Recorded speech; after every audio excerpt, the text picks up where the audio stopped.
আজকে রয়েছে একটা আইবুড়ো অনুষ্ঠানের ভিডিও শ্যুট। তো বন্ধুরা এখন এই যে সকালবেলা, আর সকালবেলা ঘুম থেকে উঠেই আমার প্রথম কাজ হলো কিন্তু আমার এই দোকানটাকে ওপেন করা এবং দেখি দোকানটা ওপেন করার পর কিছু কাস্টমার আসে, তাদের কাজগুলো কমপ্লিট করি এবং কাজগুলো কমপ্লিট করতে করতে দেখি জেরক্সের পেপারটা হয়ে গেছে কিন্তু শেষ।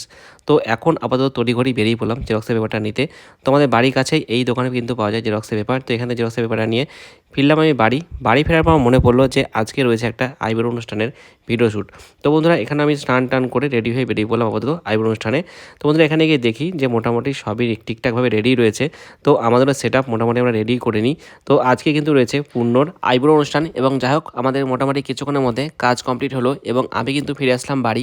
আর বাড়ি ফিরেই পীযূষ বললো যে আমাকে একটু বহরমপুর স্টেশনে রেখে আসতে হবে, কারণ ও যাবে সুন্দরবন। তো যাই হোক বন্ধুরা আপাতত এখন কিন্তু বেরিয়ে পড়েছি বহরমপুর স্টেশনের উদ্দেশ্যে। যাওয়ার আগে কিন্তু এখান থেকে খেয়ে নিলাম কিছু স্ন্যাক্স আইটেম। তো যাই হোক বন্ধুরা আপাতত কিন্তু চলে এসেছি এই বহরমপুর স্টেশনে। তো পীযূষ এখান থেকে গেল সুন্দরবন আর আমি কিন্তু চলে আসলাম বাড়ি। চলো বন্ধুরা আজকে ভিডিও কিন্তু এর পর্যন্তই। যদি তোমাদের ভিডিও ভালো থাকে তাহলে অবশ্যই ভিডিওকে লাইক কমেন্ট শেয়ার এবং চ্যানেলটিকে সাবস্ক্রাইব করে দিও।